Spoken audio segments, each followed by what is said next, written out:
हाय मेरे दोस्तों, welcome back to my channel. और आज मैं जा रही हूँ अपॉइंटमेंट के लिए। वो है सेंट मैरीज़ में पेडिंगटन।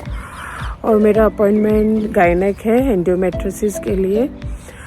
तो मैं आपको बताऊंगी एंडोमेट्रियोसिस क्या है और एक थोड़ा सा अवेयरनेस का वीडियो बनाऊंगी एंडोमेट्रियोसिस के लिए। तो अपॉइंटमेंट से आने के बाद मैं एक छोटा सा व्लॉग बनाऊंगी और आप बने रहे मेरे साथ।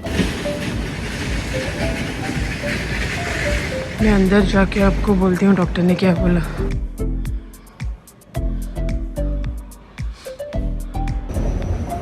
अभी मैं जा रही हूँ घर पेडिंगटन स्क्वायर बेकलू लाइन से मैं जा रही हूँ। पर पेडिंगटन स्क्वायर में बहुत सारे शॉप्स देखने को मिलेंगे आपको इस साइड। हाय मेरे दोस्तों, अभी मैं अपॉइंटमेंट ख़त्म करके घर आ गई हूँ और मैं आज एक छोटा सा वीडियो बना रही हूँ एंडोमेट्रियोसिस के बारे में। मुझे एंडोमेट्रियोसिस है जो वो एक गायनेक प्रॉब्लम है जो वुमेन्स को होता है। So what is endometriosis? Endometriosis एक डिजीज़ है, क्रॉनिक डिजीज़ है वो, जो आउटर वूम यूट्रस के बाहर जैसे एक्स्ट्रा टिश्यू ग्रो होते हैं, जो ओवरीज में, फैलोपियन ट्यूब, बाउल में सब जगह जाते हैं और आपके फर्टिलिटी वगैरह ख़त्म करते हैं और आपके डेली बेसिस जो लाइफ है वो लाइफस्टाइल आपकी सब ख़त्म करते हैं, क्योंकि आपके हार्मोन्स चेंज होते हैं, मूड स्विंग्स होता है, बाद में ऐसे पेन होती है, बहुत डिफ़िकल्ट है। एंडोमेट्रियोसिस में जब अब एंडोमेट्रियोसिस आपको होता है तभी आपकी लाइफ बहुत इफ़ेक्ट होती है, डेली बेसिस लाइफ बहुत इफ़ेक्ट होती है। जिन लोगों को एंडोमेट्रियोसिस है उनको तो मालूम ही होगा, क्योंकि अभी इंस्टा वगैरह पे बहुत सारे लोग वीडियोस वगैरह डालते हैं, क्योंकि अभी फीमेल्स को बहुत ज़्यादा लोगों को होने लगा है वो एंडोमेट्रियोसिस। तो जब मुझे मालूम हुआ कि मुझे एंडोमेट्रियोसिस है, अभी 4 साल हो गए। पहले जब मुझे पेन वगैरह होती थी तो मुझे बताया गया था कि it is just because of the PCOD की वजह से हो रहा है वो। पर किसी ने भी किसी डॉक्टर ने, मैं डॉक्टर के ऊपर ब्लेम नहीं करती हूँ, पर किसी भी डॉक्टर ने रूल आउट नहीं किया कि क्यों हो रहा है इतनी ज़्यादा पेन। क्योंकि मैंने बहुत बार, जब 2019 में मुझे एक बार क्रॉनिक पेन आ गई थी लोअर पेल्विस एरिया, मैं ऐसे शिवर कर रही थी, तभी मैंने डॉक्टर को जब मैंने बोला कि डॉक्टर मुझे ऐसे आपको एक बार एक्सीडेंट होता है, नेक्स्ट डे आपको जो पेन रहती है ना, ऐसे फिंगर भी टच किया तो आपको जो ऐसे पेन रहती है वैसे मुझे पेन आती थी। तो डॉक्टर ने बोला नहीं, it is just because of PCOD ऐसे होता है, आप शादी क्यों नहीं कर लेते हो, बेबीज होंगे तो आपकी ये पेन जाएगी वगैरह, ये सब कुछ मुझे सुनना पड़ा था तभी 2019 में। और बाद में अभी 2019 की बात है जब मुझे मालूम पड़ा एंडोमेट्रियोसिस है। तो अक्टूबर में मुझे ऐसे हैवी ब्लीडिंग होने लगा और हैवी ब्लीडिंग होने के बाद स्टॉप ही नहीं हुआ, 3 मंथ्स कंटिन्यू मुझे ब्लीडिंग होने लगा। और इधर में जब मैं गई डॉक्टर को दिखाने के लिए तो डॉक्टर ने वो पीरियड स्टॉप होने के लिए टैबलेट्स दिए थे, तो वर्क नहीं किए वो। बाद में मैं गोवा चली गई, क्योंकि इधर तो मेडिकल बहुत स्लो है, ट्रीटमेंट वगैरह बहुत स्लो है। मैं गोवा गई, तभी मैं एक डॉक्टर को मिली गोवा में। तो उसने बोला मुझे, क्योंकि आपका यूट्रस का जो वोम है वो लाइक थिक हो गया है। वो थोड़ा ये करना पड़ेगा, क्लीन करना पड़ेगा, इसलिए हो रहा है आपका वो ब्लीडिंग वगैरह। तो मैंने बोला ओके, और उन्होंने नेक्स्ट डे मेरा वो यूट्रस क्लीन वगैरह किया और मैं आ गई घर। और 1 महीने बाद में जब लंदन आ गई और मेरा नेक्स्ट पीरियड आया उस सर्जरी के लाइक वो क्लीन करने के बाद जब मुझे पीरियड आया तो लाइक इतना पेन आया मुझे, लाइक इतना पेन आया कि मैं खड़ी भी नहीं हो सकती थी। और मैं तभी लंदन में थी, कुछ भी नहीं कर सकती थी। इतना पेन आया मुझे, इतना पेन आया कि मैं बता नहीं सकती। और मुझे नॉर्थविक हॉस्पिटल इधर NHS है, उधर एडमिट किया। उन्होंने हाई डोज इंजेक्शन वगैरह दे के, ड्रिप्स वगैरह लगा के मुझे सेटल किया और नेक्स्ट डे घर भेज दिया। एंड नेक्स्ट डे घर भेज देने के बाद मुझे सेम ही वही पेन वगैरह, और टैबलेट लेने के बाद मुझे 2 घंटा रिलीफ मिलता था और देन अगेन सेम पेन।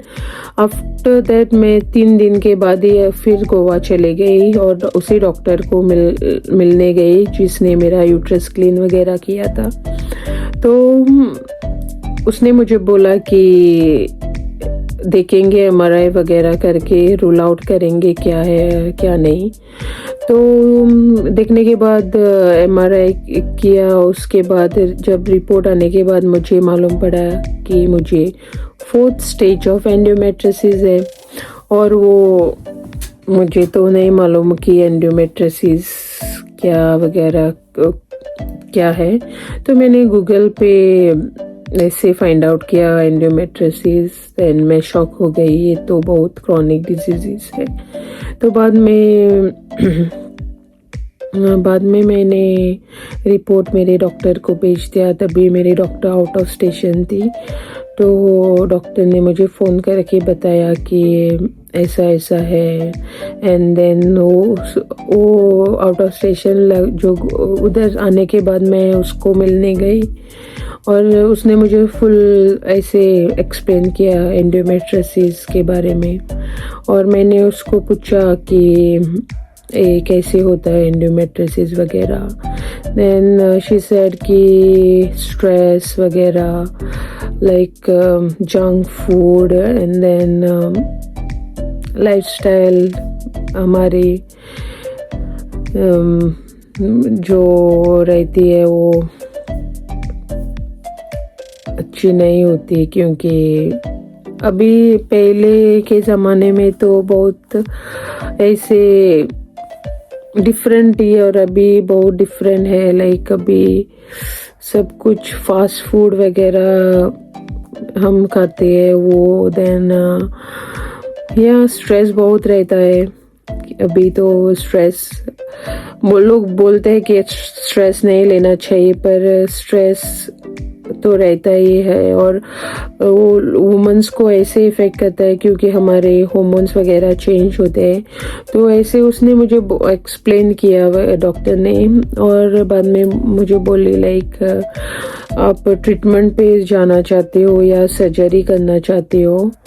तो मैंने बोला मैं सर्जरी करूँगी, क्योंकि इफ़ सपोज सर्जरी किया तो थोड़ा लेस हो जाएगा, क्योंकि वो टिश्यूज़ वगैरह वो निकालेंगे, लाइक वो बर्न करते हैं। क्योंकि मुझे उसने बताया था कि ऐसे ऐसी सर्जरी होगी। तो बाद में उसके बाद मैं डिफरेंट डॉक्टर्स के पास गई और ओपिनियंस लिए, और मैंने सर्जरी की गोवा में। और मैंने गोवा में सर्जरी की, उसी डॉक्टर के पास नहीं की, दूसरे डॉक्टर के पास की। और मैं आ गई लंदन। और 2 महीने लाइक ऐसे 2 मंथ्स पीरियड वो स्टॉप करते हैं, क्योंकि पीरियड ही उस एंडोमेट्रियोसिस का ऐसे फूड होता है वो बढ़ाता है। और एंडोमेट्रियोसिस जो टिश्यूज़ रहते हैं, ऐसा बोलते हैं लोग डॉक्टर्स वगैरह। तो मैं आ गई और आने के बाद सेम ही स्टोरी हो गई। लाइक मुझे पीरियड आया, स्टॉप ही नहीं हो रहा था। बाद में मैंने डॉक्टर से पूछा वगैरह, फिर से हॉर्मोन्स टैबलेट लेने को बोला मुझे डॉक्टर ने। और वो हॉर्मोन्स जब टैबलेट्स लेते हैं वो अपना लाइक वेट बढ़ता है और देन फेस पे पिंपल्स एंड मूड स्विंग वगैरह बहुत कुछ होता है। और सेम ही स्टोरी कंटिन्यू हो गई मेरी। लाइक नॉर्मल पीरियड नहीं आती थी मुझे। देन आफ्टर 1 ईयर मैंने जब मैं इंस्टा पे थी तो मैंने एक डॉक्टर देखा कि बॉम्बे, तो मैंने उससे चैट किया और उसने बोला कि मुझे मिलने आओ। और पहले कि मैंने उसको रिपोर्ट वगैरह भेज दी। देन उसने बताया कि लाइक गोवा में कोई भी स्पेशलिस्ट नहीं है एंडोमेट्रियोसिस के लिए। ये सब कुछ हो गया बात वगैरह और मैं इंडिया चली गई और डायरेक्टली बॉम्बे चली गई और डॉक्टर को मिली और उसने 3D अल्ट्रासाउंड किया उधर। और उसने मुझे बोला कि सर्जरी तो करनी ही पड़ेगी क्योंकि आपकी एंडोमेट्रियोसिस लाइक बहुत जगह फैल गई है। लाइक फैलोपियन ट्यूब वगैरह में गई है तो सर्जरी करनी पड़ेगी। और मैं लाइक नेक्स्ट वीक ही डॉक्टर से मिली लाइक मंडे को, और नेक्स्ट वीक ही मैंने सर्जरी तय की और किया मैंने सर्जरी बॉम्बे में। और बॉम्बे में जब सर्जरी की तो डॉक्टर ने बोला 10 आउट ऑफ 9 आपको पेन नहीं होगा, नॉर्मल आपकी अभी सब कुछ नॉर्मली स्टार्ट होगा, लाइक नॉर्मल ह्यूमन बीइंग की तरह। लाइक पेन नहीं है आपके, कुछ भी नहीं है, लाइक कुछ भी इफेक्ट नहीं होगा। तो मैंने फिंगर्स क्रॉस करके मैं आ गई कि डॉक्टर ने बोला है सब कुछ नॉर्मल होगा। और क्योंकि उसके रिव्यूज़ वगैरह इतने अच्छे थे और लोग भी बहुत आते थे तो मैं उसके ऊपर ट्रस्ट करके आ गई। तो आ गई और बाद में फिर से मैं लंदन आ गई और उसने मुझे वो पीरियड बंद होने का इस डॉक्टर ने भी मुझे वो इंजेक्शन दिया था। लाइक मेनोपॉज कुछ और इंजेक्शन देते हो पीरियड स्टॉप करने के लिए। डॉक्टर ने बोला था मुझे 6 महीने बाद आपको पीरियड आ जाएगा और पेन वगैरह कुछ भी नहीं रहेगी। तो मैं हैप्पी होके आ गई क्योंकि मुझे मालूम है कि जब मुझे पीरियड्स वगैरह आते थे ना तो मेरी हालत ऐसे हो जाती थी। लाइक अब मेरे पास वर्ड्स भी नहीं है कि मैं कैसे आपको एक्सप्लेन करूँ। लाइक 10 आउट ऑफ 10 आपको पेन होती है। लाइक इतनी पेन जो लेबर पेन होता है ना उससे ज़्यादा पेन रहती है एंडोमेट्रियोसिस में। ऐसे उन्होंने फाइंड आउट किया हुआ है क्योंकि लाइक लेबर पेन तो लेस होती है पर एंडोमेट्रियोसिस की पेन ज़्यादा होती है। क्योंकि जब मुझे पेन आता था ना तो मेरे ऐसे बाल के जो रूट्स है ना वो भी ऐसे पेन करते थे। इतना एक बाल के रूट में फील कर सकती थी, इतना पेन रहता है। आपको नहीं बता सकती मैम, नहीं बता सकती। वो मैं याद भी किया तो मुझे ऐसे मेरे रोंगटे खड़े हो जाते हैं। तो मैं आ गई 6 मंथ अभी मुझे हो गए थे लंदन में वो बॉम्बे डॉक्टर से सर्जरी करके। तो मुझे पीरियड नहीं आए और मुझे ऐसे फिर से पेन आने लगा। एंड देन पेन होने लगा और मुझे रात को ऐसे नींद नहीं आती थी, हॉट फ्लैशेस स्वेट वगैरह आती थी। इसलिए मैं जीपी में गई और मैंने उनको मेरा सब ऐसे कंडीशन एक्सप्लेन किया क्या क्या होता है। तभी उन्होंने मुझे एक गायनेक का अपॉइंटमेंट दे दिया सेंट मैरीज़ में। और मैं उधर जाके उन्होंने मुझे बोला MRI करो और एक MRI करो एंड अल्ट्रासाउंड वगैरह। तभी MRI किया। इधर इंडिया में क्या होता है, MRI का रिपोर्ट वगैरह लाइक वेरी नेक्स्ट डे आता है, पर इधर नहीं आता है। इधर एक 20 डेज़ वगैरह लगते हैं। तो 20 डेज़ के बाद अभी मेरा रिपोर्ट आया। जब मैं आज गई थी तो फिर से वही बात, जो रिपोर्ट में मैंने देखा है वो इससे भी लाइक डरावना था, क्योंकि एंडोमेट्रियोसिस मेरी ख़त्म ही नहीं हो गई है। मुझे नहीं मालूम कि बॉम्बे जो डॉक्टर ने सर्जरी वगैरह की थी उसका कुछ आउटकम मुझे नहीं दिखाई दिया है, क्योंकि अभी मुझे इन्होंने लाइक जो अभी मैं डॉक्टर को मिली उसने बताया कि अभी और एक अपॉइंटमेंट हम सर्जन से बात करके हम आपको फिर से एक अपॉइंटमेंट देंगे और देन विल डिसाइड क्या करना है आगे। क्योंकि उसने मुझे बोला ऐसे कि मुझे मालूम नहीं लाइक इंडिया डॉक्टर ने आपको कैसी सर्जरी की है। And then I was like और मैं बाहर आ गई।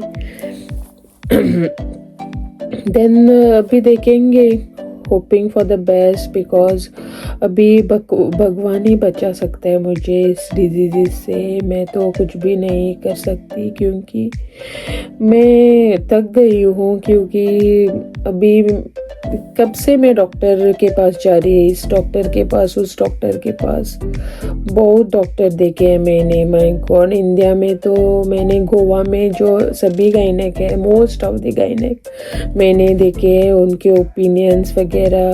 इंस्टा पे जाती हूँ, कोई भी एंडोमेट्रियोसिस के बारे में कुछ ऐसे अवेयरनेस जो लोग ये करते हैं वो देखती हूँ। लाइक सभी जगह एंडोमेट्रियोसिस ऐसे ही करते रहते हूँ। अभी तो मैं फुल्ली भगवान पे ही छोड़ देती हूँ, क्योंकि जो भगवान करेगा वो ही एक्सेप्ट करूँगी मैं। हाँ, इतना ही था, क्योंकि मैं इतना ही बताना चाहती थी, लोगों को बताना चाहती हूँ कि जो आपको पेन आती है वो पीरियड वो नॉर्मल नहीं है। प्लीज़ रूल आउट करो जो ये पेन आती है वो लाइक किस वजह से आती है। PCOD से ही नहीं बल्कि उससे भी ज़्यादा कुछ हो सकता है, क्योंकि अभी एक फर्स्ट सेकेंड स्टेज होती है तो आप थोड़ा कुछ हार्मोन्स वगैरह टैबलेट्स लेके सप्रेस कर सकते हो। पर इफ़ सपोज आपकी कंडीशन ऐसे मेरी तरह वर्स होती है तो बाद में लाइक चांसेस है, पर आपके बॉडी के ऊपर भी है वो लाइक कैसे ये करना है। पर हाँ, इतना ही। और मैं आपको बताना चाहूँगी कि स्ट्रेस लेवल, इफ़ सपोज आपको ज़्यादा स्ट्रेस वगैरह मत लो, योगा करो, और एल्स फूड, आउटसाइड फूड तो खाना ही मत, बिकॉज यू नेवर नो कि वो प्रोसेस फूड वगैरह क्या है उसमें। ये लाइक मोस्टली वुमेंस को, लड़कियों को मैं बताना चाहती हूँ आउटसाइड फूड बंद करो खाने के लिए। एंड जो प्लास्टिक वगैरह आप यूज़ करते हो वो भी बंद करो, क्योंकि बहुत सारे केमिकल वगैरह होते हैं जो प्लास्टिक बनाने में लगता है। और हम हॉट फूड वगैरह टिफ़िन में जो लेके जाते हैं वो अच्छा नहीं है। देन हाँ, थोड़ा ध्यान रखो और कुछ भी लाइटली मत लो, क्योंकि एंडोमेट्रियोसिस में इतना ही नहीं होता है। इफ़ सपोज आप गूगल पे जाओगे तो आपको बहुत सारे जो डरावनी चीज़ें वो दिखाई देंगे, क्योंकि एंडोमेट्रियोसिस में आप फैलोपियन लूज़ कर सकते हो, अपना बाउल सिस्टम लूज़ कर सकते हो। देन सब कुछ एंडोमेट्रियोसिस कैंसर से भी ज़्यादा डरावनी एंडोमेट्रियोसिस है, ऐसे डॉक्टर्स बोलते हैं, क्योंकि ख़त्म होने वाली बीमारी नहीं है वो। हाँ, इतना ही मेरे प्यारे दोस्तों. Pray for me, and if you like my video then please like, share and subscribe to my YouTube channel. Till then, bye.